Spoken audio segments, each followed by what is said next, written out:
Cuando el patrón me despide, además del finiquito, me debe de dar indemnizaciones que vienen en la Ley Federal del Trabajo, que es una muy buena cantidad del dinero que el patrón evidentemente se quiere ahorrar, y por lo tanto es que te hacen firmar una renuncia, tratándose de despido injustificado. Una causa justificada es que por imprudencia el trabajador cometa una falta muy grave a la empresa, o que le haga algo que tú dices, no manches, pues sí se pasó.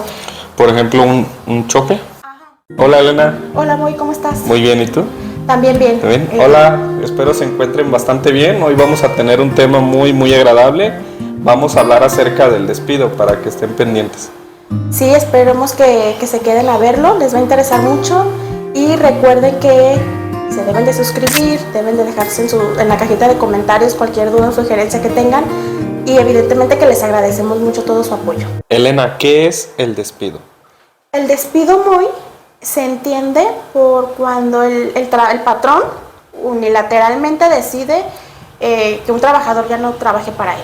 O sea, se cuenta que le rescinde de sus servicios y por lo tanto se rompe la relación laboral entre el trabajador y el patrón.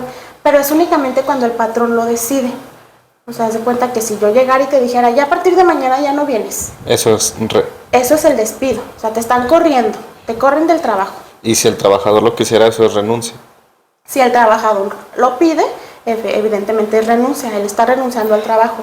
Nada más que para que sea, para hacer la diferencia, cuando el patrón va a quererte despedir, él tiene que justificar que puede hacerlo. Y cuando el trabajador quiere ya renunciar, él nada más lo puede pedir.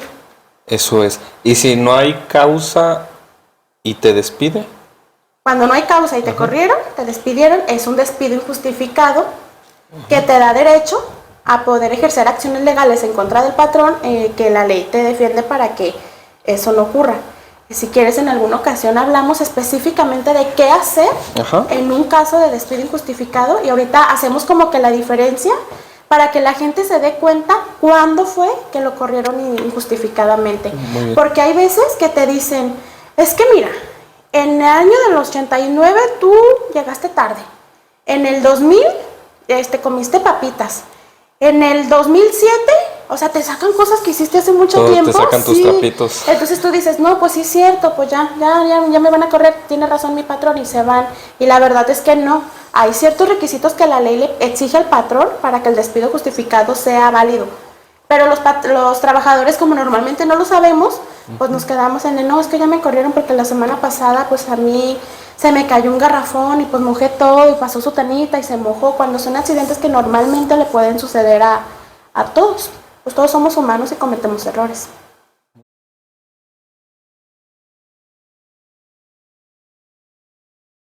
De manera que cuando ocurren accidentes leves, sin que lleguen a una repercusión tan grande, me imagino que aún así deben de haber sanciones, pero no es motivo para que te corran. Dependiendo de lo que ocasiones. Pero cuando son leves, la verdad es que no. ¿Y cuáles son los motivos para que te despidan? En la ley vienen enumeradas 15 fracciones que te demuestran diversos supuestos. O sea, tanto en un artículo vienen 15 fracciones que en una fracción te pueden mostrar diferentes supuestos, pero entre los más relevantes, por decirte alguno, es que cometas abuso en alguno de tus compañeros, cometas violencia, que llegues reiteradamente en estado de edad o de alguna sustancia. ¿Bajo el efecto de droga? Pero obviamente que sea sin restricción, si tienes tu prescripción médica, pues no, porque eso te ampara, pero sea únicamente porque tú quieres llegar en un estado difícil. O cuando, por ejemplo, le robas a tu patrón. Pero en este supuesto, en el caso del robo o en el caso de cometer algún ilícito en el trabajo, sí me gustaría que lo tocáramos un poquito más adelante porque se diferencia un poquito de los demás. Porque aquí, para que se pueda comprobar el despido, es forzosamente que hubiera una sentencia en donde ya se te inculpó. Porque puede ser que nada más te están hablando a lo tonto. O sea, puede ser que yo diga, para correr a Sotanito le voy a echar la culpa de que lo que se perdió fue por él. Entonces se tiene que comprobar. Bueno, hay que empezar por Sí, fíjate, hablando específicamente de algún robo o de algún delito que tú cometiste en el área de trabajo, o hacia tu patrón, o hacia tus compañeros, específicamente, o el que más se da, es el de que se te tiene que hacer una investigación, tiene que abrir tu carpeta, evidentemente, de la fiscalía, y una vez que se comprueba que si fuiste tú el que hurtó esas cosas que se te están echando, de que fuiste tú, ya con ese documento ahora sí ya lo puedes despedir. Mientras tanto, si lo despides antes de eso, también se considera un despido injustificado. Cosa que la gente no sabe, porque es lo que utilizan normalmente para coaccionar. Por eso se ve mucho, me llega como, así como un ejemplo, se ve mucho en las telenovelas, ¿no? Por ejemplo, la sirvienta, que no la quiere la madrastra, no sé, y no se robó a lo mejor dinero, alguna cadena de oro. Y ella se quedó toda asustada, pues que me van a meter a la cárcel si no me voy. Porque es lo que te dicen. Okay. Haz de cuenta, el patrón es lo que le dice al trabajador. Fíjate, Pedro, que se perdieron, porque se ponen muy serios, normalmente casi siempre le hablan al abogado, entonces tú no sabes para qué te hablan, te intimidan y llegan a un punto en donde te hacen firmar la renuncia. Ojo, cuando te hacen firmar renuncia, entonces te están despidiendo injustificadamente. Te presionan tanto. Ay, es que es un tema que ya se revuelve mucho. Miren, quiero ser clara. Cuando un trabajador firma renuncia, pierde ciertos beneficios que la ley le da, que vienen siendo, o se pueden traducir en dinero, que cuando el patrón te despide debe de darte. Entonces, cuando yo renuncio, a mí me toca un finiquito. El finiquito realmente son las partes proporcionales que me tocan o que me corresponden del tiempo que yo he laborado ahí. Cuando el patrón me despide, además del finiquito, me debe de dar indemnizaciones que vienen en la Ley Federal del Trabajo, que es una muy buena cantidad del dinero que el patrón evidentemente se quiere ahorrar, y por lo tanto es que te hacen firmar una renuncia, tratándose de despido injustificado. La finalidad de aquí es que ustedes identifiquen de qué se trata cuando les hablen o cuando quieran el patrón les llame, sepan si está justificado el despido o si los está despidiendo injustificadamente haciéndoles firmar renuncia. Si te hace firmar renuncia el patrón, es un poquito más difícil que tú compruebes que te despide injustificadamente. Porque ya firmaste. Sí, porque como te dije al principio, el patrón para despedirte tiene que justificar que tiene o sea, que la ley dice, sí, por esto despídelo, pero el trabajador no. O sea, yo como que trabajador te puedo decir ahorita, mañana, cuando yo quiera que yo no quiero trabajar para ti, pero tú a mí no me puedes decir lo mismo como patrón. Okay. Entonces el patrón se vale de esto para coaccionarte y decirte, es que si no me firmas, yo te voy a meter a la cárcel, porque yo ya comprobé que me robaste esto y esto y esto. Y eso es como un doble delito, ¿no? Pues por parte del trabajador, a lo mejor sí robó, a lo mejor no, y te firma. De parte del patrón, pues se puede traducir en abuso de confianza, pero ya es tema de otra materia, que aquí lo que yo sí quiero que te des cuenta, Moy, es que las personas normalmente hasta por buena gente, le terminamos firmando al patrón y le agarramos cualquier cantidad de dinero creyendo que, yo consigo otro trabajo, no importa. Y no por buena gente, sino como tú dices, ya al tener el abogado, al tener al patrón gritándote, presionando. Pues sí, te coaccionan, te asustan, no te queda de otra. Y hay veces, en el mejor de los casos eso sucede, pero hay veces que te secuestran, o sea, no te sales de aquí hasta que no me firmes. Entonces, en dado caso de que te estén acusando de un robo, si a mí me acusaran de algún robo en una empresa, no me pueden correr de primera instancia hasta que se me demuestre, hasta que se te demuestre que se hizo el delito. Mientras tanto, yo puedo seguir laborando, claro, cobrando lo mismo. Sí, en las mismas circunstancias. ¿Y qué pasa si el patrón me dice, no, ya no tienes que venir? Ahí ya se considera despido injustificado. Mira, en estos casos ya el trabajador puede ir a defenderse, ya sea que vaya con un asesor, un abogado, o que vaya a cualquier institución que la ley le prevé, para que el despido injustificado pues no pase por alto. Pero aquí, por ejemplo, un patrón te puede despedir cuando, lo que te decía en otras ocasiones, cuando faltas más de 3 veces sin justificar en un periodo de 30 días.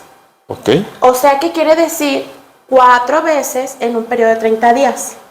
Los patrones son bien listos, te dicen, es que ya faltaste 3 veces en el mes, ya quedaste despedido. Y no, cuenta a partir de tu primer falta. Por ejemplo, hoy es ¿qué día es? 20. Hoy es 20. Yo falté el 20 de mayo. Entonces, del 20 de mayo al 20 de junio, si yo falté 4 veces. Ahora sí. Bueno, no, porque mayo tiene 31, sería el 19. Del 20 de mayo al 19 de junio, si yo falté 4 veces, se considera despido injustificado. Pero, ¿qué tal que yo falté el 20, 21, 22 de... Solo tres veces, incluso hasta te puedo decir que seguidas, de junio, los 3 primeros días de junio. Y luego se me ocurre faltar el 1 de julio. Y el patrón que diga, no, es que a fuerza, ya es casi de un mes, porque está pegaditos, ya es despido justificado porque faltaste 4 veces en un mes o faltaste los 3 días seguidos y te quieren correr. En el momento en el que pasa el 30 días, después de que iniciaste a faltar, se vuelve a contabilizar el tiempo. Ya. Y la gente no lo sabe porque la gente piensa que es por mes y no es un periodo de 30 días. Pero obviamente hay gente que sí falta 2 días en una semana, 2 días en otra semana, un día en una semana, y entonces te quieren correr. Pero vamos a usar este ejemplo de las faltas, que es el más común, Moy, para explicarte cómo procede. Yo no te puedo decir, Moy, fíjate que faltaste en mayo, el 8, el 15 y el 29. Ya son 3 veces, ya te voy a correr porque bla, bla, bla. No, lo que tiene que hacer el patrón es que te tiene que hacer firmar una famosa acta administrativa. Igual ahorita les dejamos en imagen cómo es una acta administrativa o qué debo de contener para que ustedes se den cuenta. Y en el acta administrativa va a aparecer el hecho que ocurrió, o sea, la falta que tuvo el trabajador.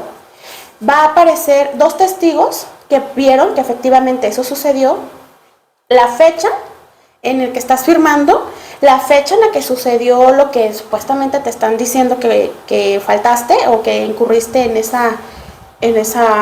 acto, y tu firma. En algunas ocasiones te hacen poner tus huellas y en algunas ocasiones no. Esa hojita, que se conoce como acta administrativa, tienen que llevarla hacia la Junta de Conciliación más cercana o hacia la Profedet, según sea el caso, porque unos dicen que es aquí, otros dicen que es allá, no afecta. Te la sellan y entonces ya tiene valor. Ok. Con esa hojita, tú ya tienes 30 días para correr a tu trabajador. Si no lo corriste, es como si le hubieras perdonado el acto. Entonces yo no puedo... ¿Tiene como vigencia? Sí, tiene vigencia, tiene 30 días. Si yo no puedo decirte a ti después, Moy, sacarte los trapitos del año del caldo, de no, es que mira, en el 2015 Me hiciste, faltaste. en el 2010 otra vez, cada que se embaraza tu esposa faltas, o sea, no. ¿Por qué? Porque son actos que se van renovando y que por el hecho de que transcurrió el tiempo, si el patrón no puso un orden o no quiso ponerte el acta administrativa a tiempo, ya no vale. O sea, tú eres responsable de lo que haces hoy a 30 días atrás. Lo que hiciste 31 días atrás ya no te tiene que afectar para mantener tu relación de trabajo. Muy bien. Y esto es lo que pasa en todos los casos. Por ejemplo, imagínate una causa justificada es que por imprudencia el trabajador cometa una falta muy grave a la empresa o que le haga algo que tú dices, no manches, pues sí se pasó. Por ejemplo, un choque. Ajá, eso, imagínate un accidente vial en el que a lo mejor desbarató el carro, desbarató el otro, perdió la mercancía, o que por negligencia pues dejó las llaves pegadas con todo y la mercancía, se subió a un amante de lo ajeno y se lo llevó. Entonces ahí sí sería una causa justificada para correrlo, pero lo mismo, tiene que levantarle un acta, y si en ese mismo acto te da la posibilidad de que ya lo recorras, o sea, es que ya, pues, ¿cómo te voy a hacer? O sea, ya no te puedo permitir otra, tiene que mandarla a la... Supongamos que yo soy el patrón, te digo, oye, Moy, por haber dejado las llaves pegadas, se perdió la mercancía, se robaron el vehículo, te aviso que estás despedido. Tú firmas tu despido, no firmas tu renuncia, firmas tu despido, y ese despido puedes después ver ante la junta local si fue válido o no. Ellos van a decirte, oye, sí te pasaste, porque sí encuadra en los supuestos que marca la ley, o te pueden decir, no, el patrón se aprovechó de la circunstancia para correrte. Pero supongamos que el despido sí está justificado, el patrón te puede decir a ti, oye, Moy, fíjate que ya no te presentes, por lo que hiciste ayer, yo la verdad que no te quiero ni ver, estoy muy sentido, bla, bla, bla.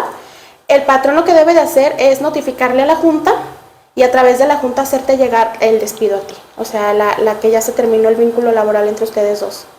En ese momento la junta te tiene que avisar, tú ya lo ¿Qué lees. es eso de la junta? La Junta de Conciliación y Arbitraje son las autoridades que en materia laboral están para mediar las situaciones o solucionar las controversias de patrón-trabajador. Están en vías de extinción porque ya hubo una nueva reforma que ya las juntas, así se le llamaba, imagínate que es un sinónimo de juzgado, pero en materia judicial se llama juzgado y en materia laboral se llamaban juntas de conciliación. Okay. Ahorita ya están en vías de extinción, ya se reformó eso y ahorita van a ser tribunales laborales. Que aquí en Jalisco ya abrieron Ciudad Laboral. ¿Eso independientemente, Elena, de tengas contrato o no? No tiene nada que ver, Moy. O sea, aquí sí es bien importante que la gente sepa que hay dos tipos de contratos. Bueno, hay más, pero haciendo alusión a lo que tú dices, puede ser un contrato por escrito en donde especifican todo, lo que va a ser las obligaciones y derechos de patrón y de trabajador, pero también existe el contrato verbal. Y los dos son igual de válidos. Mientras tú le prestes un servicio a tu patrón que se remunere con dinero, estás trabajando subordinadamente para él y se considera que es tu empleador. Vamos a poner un ejemplo muy común. Toda la gente que trabaja sin seguro social, que trabaja sin tener un contrato por escrito, que solamente va, se presenta, hace su trabajo, le pagan al día y se va. Esa es una relación de trabajo que también está expedita a tener derechos y obligaciones. ¿Y ahí quién sería el jefe? ¿El que lo invita a trabajar? Aquí son dos. El patrón es el dueño o el que se encarga de que todo funcione y a su vez está el encargado, que es el que los contrata, el que dice, oye, tú ven y échame la mano, oye, tú ayúdame, y el que a su vez les paga.